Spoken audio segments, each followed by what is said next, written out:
দাদা।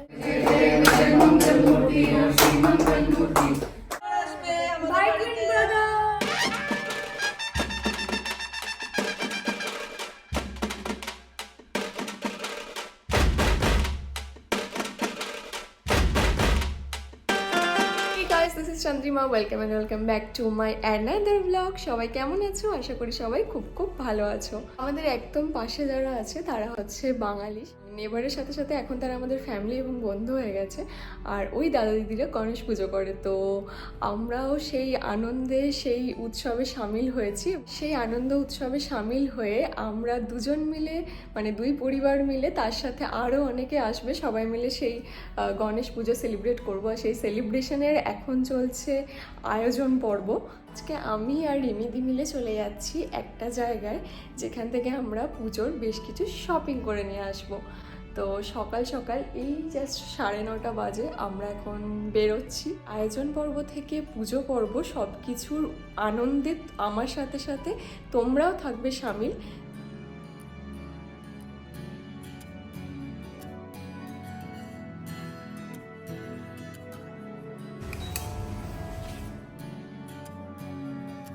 সকাল সকাল আমরা দুই বন্ধু মিলে বেরিয়ে পড়েছি গণেশ পুজো শপিং করতে। প্রথমেই তোমাদের পরিচয় করিয়ে দিই, এটা হচ্ছে রিমিদি, আমার নেবার অ্যান্ড একদমই প্রচণ্ড ভালো বন্ধু। এখন আমরা দুজন মিলে সকাল সকাল রোদ্দুরকে উপেক্ষা করে মেট্রো ধরে চলে এসেছি পাশের একটা সুপার মার্কেটে।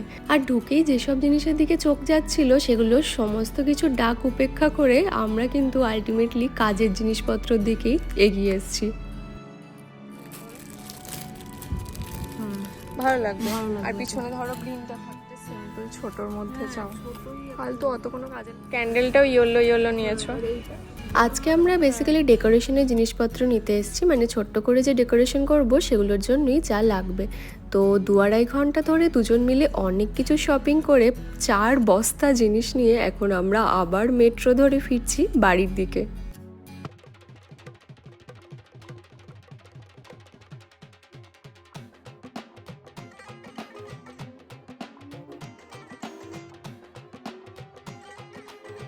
আর এদিকে সন্ধে সন্ধে কিন্তু চম্পকদা, মানে রিমিদির হাজব্যান্ড, আমাদের গণেশ ঠাকুরকে বাড়িও নিয়ে চলে এসেছে। তাই এখন আমরা শুরু করে দিয়েছি ডেকোরেশনের তোড়জোড়।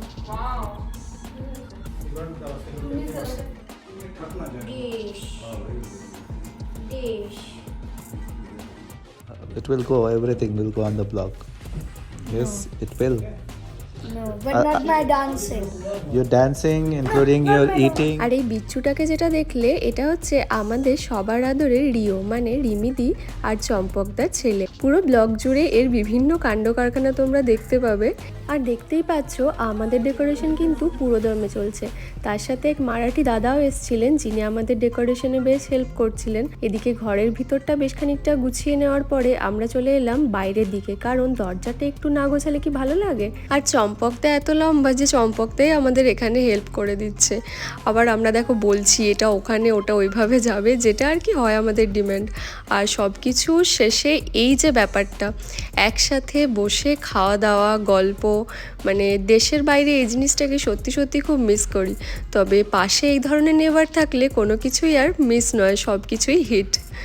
এবার পরদিন সকালবেলায় আমি আর রিমিদি চলে গেলাম আরও কিছু, যেমন ফলমূল বা সবজি যেগুলো ভোগ হবে, তাছাড়াও ফুল টুল কেনার জন্য। আর যে ফুলের দোকানে এসেছি, লাইনটা দেখো, এখন বাজে সকাল 10:30 মতো। প্রচণ্ড রোদের জোর, তার মধ্যেও মানুষের কেনাকাটা কিন্তু পুরো দমে চলছে।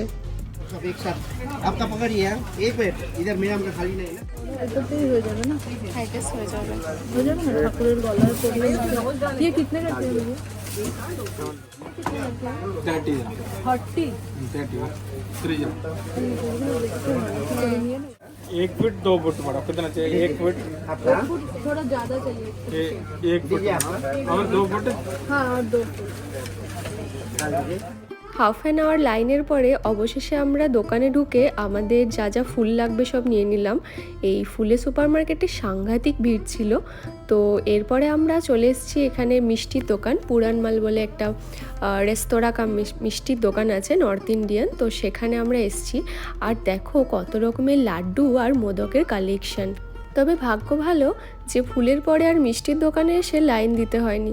এখানে একদমই ভিড় ছিল না, তাই ভালোভাবে দেখে শুনে মিষ্টিগুলো নেওয়া গেল। আর এই প্লেটটা দেখো কি সুন্দর বানিয়েছে, একটা করে গণেশের মূর্তি, তার সাথে মোদক লাড্ডু দিয়ে।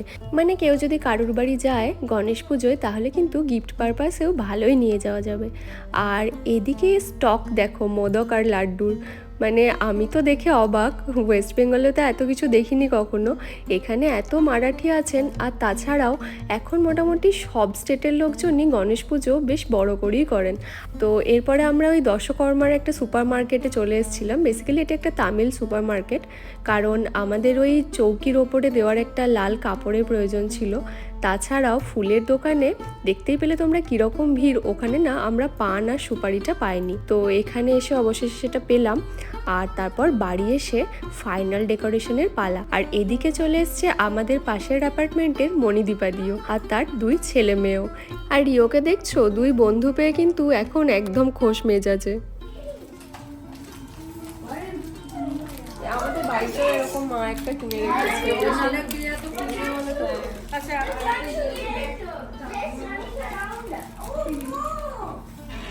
দেখতেও বেশ ভালো লাগে কিন্তু। এটা কোথায় রাখবো বলো? এই জায়গা হবে তোমার, যদি এই মোমবাতিগুলো এত ইয়ে না পায় তাহলে সামনে কেন জায়গা হবে না? হবে তো, দেখো। হ্যাঁ, সামনেই রাখি তাহলে। মোমবাতিগুলো শোনো না, একটা মোমবাতি এখানে।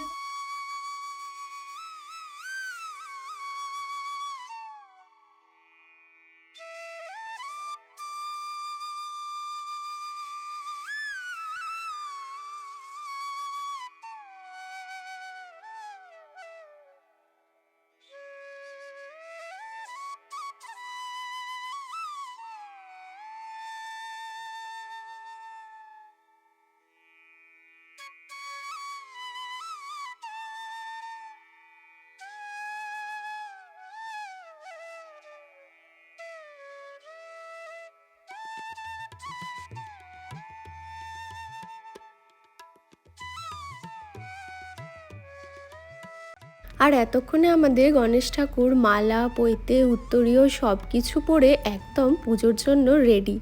তাই আমরাও পরদিন সকাল সকাল, মানে শনিবার দিন সকাল সকাল উঠে পুজোর তোড়জোড় শুরু করলাম।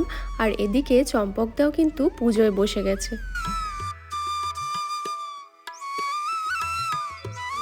What Ganesh means to you? He's my twin brother and we're both 8 years old. Like how? So Krishna is my little brother. এদিকে তোমরা শুনতেই পেলে রিও কি বলছে। ও বলছে গণেশ ঠাকুর নাকি ওর টুইন ব্রাদার। আসলে ও যে বছর হয় রিমিদি সেই বছর থেকেই এই গণেশ ঠাকুরের পুজোটা করে, সেই জন্য ও ছোট থেকে গণেশ ঠাকুরকে মনে মনে ওর টুইন ব্রাদার ভেবে নিয়েছে। এখন পুজো শেষে আমাদের আরতির পালা। তো প্রথমে আমি আর অমিওই আরতি করলাম। রিমিদি বলল তোমাদের প্রথম বছর বিয়ে হয়েছে, তো এটা স্পেশাল মোমেন্ট, তাই রিমিদির কথাতে আমরাই প্রথম আরতি শুরু করলাম। তারপর একে একে রিও, তারপর রিমিদি, চম্পকদা সবাই আরতি করলো। আর রিওর পাশে আরেকটা যে পুচকিকে দেখছো ও হচ্ছে রিওর বান্ধবী, আমাদের এই অ্যাপার্টমেন্টেই থাকে।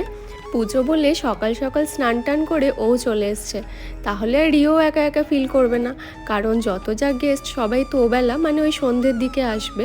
আর এদিকে পুজো আরতি সব কিছু মিটে যাওয়ার পরে আমরা চলে এলাম ঠাকুরের ভোগের তোড়জোড়ে। মানে প্রথমে ঠাকুরকে ভোগ দেওয়া হবে, আর ভোগ দেওয়ার পরে তারপরে আমরা খাওয়া দাওয়া করব। এই যে দেখতে পাচ্ছ লুচি তৈরি হচ্ছে, আমি বেলছি আর রিমিদি ভাজছে। বাড়িতে থাকতে অনেকবার দেখেছি মা আর মাসিমণিকে এইভাবে রান্না করতে। মা আর মাসিমণি একে অপরকে কেউ একটা হেল্প করছে, আরেকজন আরেকটা কাজ করছে। তো বাইরে এসে তো সেগুলো বেসিক্যালি একটা অতীত আর গল্পই হয়ে যায়। এইভাবে একসাথে সুন্দর করে সেলিব্রেট করব, এটা কিন্তু সত্যিই কখনো ভাবিনি। তাই না, এইটার ময়দাটা প্রপার ময়দা আমাদের। আমাকে আশীর্বাদ থেকে আলবেকেরই ভালো লাগে। লোকাল খাও। এই লুচি, সাদা আলুর তরকারি আর লাড্ডু আর মোদক দিয়ে গণেশ ঠাকুরকে এখন ভোগ দেওয়া হবে। আর গণেশ ঠাকুরের খাওয়া হয়ে গেলে তারপরে আমরা খাবো। How's it, Rio? Good. Tasty? You liked it? Yeah. Oh. Only, this is the only thing I can't resist. This is your first time eating modak. পুরো খালি খালি আর তখন স্টাফও কম থাকে। না এই ফুলের জন্য সারা বছর ফুল এর মানে বুধবার করে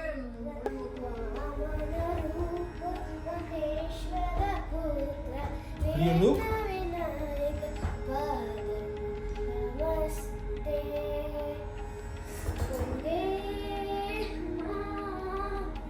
পুজো, রান্নাবান্না, আড্ডা, গল্প, খাওয়া দাওয়া শেষে এখন আমরা মানসমিনী মানে ওই রিওর যে বান্ধবী এসছে তার একটা সুন্দর পারফরমেন্স দেখছি। আসলে যে কোনো পুজো উৎসবে আনন্দ তো ওদেরই, আমরাও যখন ছোট ছিলাম আমরাও এরকম অনেক আনন্দ করেছি। আর এখন আমাদের আনন্দ বলতে একসাথে রান্নাবান্না, খাওয়া দাওয়া, আড্ডা, গল্প এইসবই। তো এরপরে আমরা শুরু করে দিয়েছি দুপুরের ভোগের তোড়জোড়। ওইদিকে রিমিদি কিছুটা করছে আর এদিকে আমি কিছুটা করছি। আর এটা দিয়ে আমরা গণেশ ঠাকুরকে আবার ভোগ দিয়ে দিয়েছি। আর এই ভোগে আছে খিচুড়ি, আলুর দম, বেগুনি, আমের চাটনি আর গণেশ ঠাকুরের ফেভারিট মোদক। আর গণেশ ঠাকুর খাওয়ার পরেই আমরাও বসে পড়েছি খেতে, কারণ বুঝতেই পারছো পুজোর দিন সব মিলিয়ে অনেকটা বেলা হয়েছে, 3:30 মতো বাজে। এখন আবার খেয়ে দিয়ে একটু রেস্ট না নিলে পারা যাবে না, কারণ সন্ধে হতেই গেস্টরা আসতে শুরু করবে। এরপর ঘন্টাখানেক রেস্ট নিয়ে আমরা সবাই রেডি হয়ে গেলাম, কারণ এরপরে সব গেস্ট আসতে শুরু করেছে আর হই হুল্লোড়ও বাড়ছে। এখন কিন্তু গণেশ ঠাকুরের সন্ধ্যারতিরও সময় হয়ে গেছে।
যারা গেস্ট ছিলেন কিছুজন মারাঠিও ছিলেন, তাই তোমরা দেখতেই পেলে তারাই কি সুন্দর মন্ত্র বলছেন, গান করছেন আর তালে তালে আরতি হচ্ছে।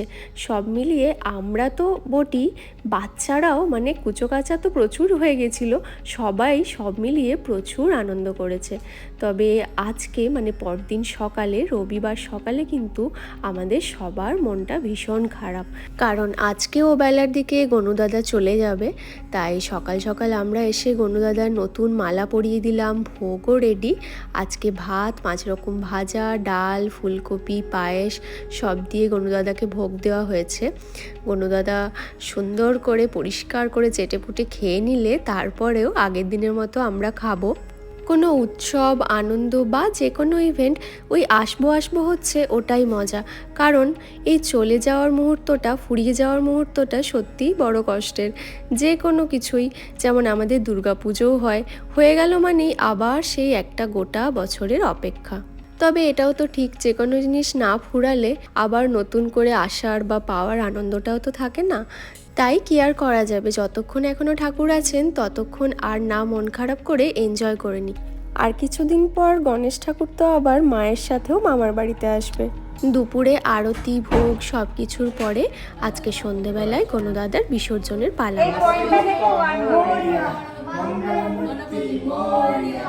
গণপতি বাপ্পা মোরয়া, মঙ্গলমূর্তি মোরয়া। আর এদিকে বাচ্চারা ধরে ঘোরাচ্ছে, ওই 7 বার ঘোরানোর যে রীতি আর কি। এখানে তো ওরকম পুকুর বা নদীতে বিসর্জনের কোনো রীতি নেই, তাই বালতির মধ্যে জল নিয়ে এইভাবে ঘুরিয়ে এখানেই বিসর্জন করে দেওয়া হয়।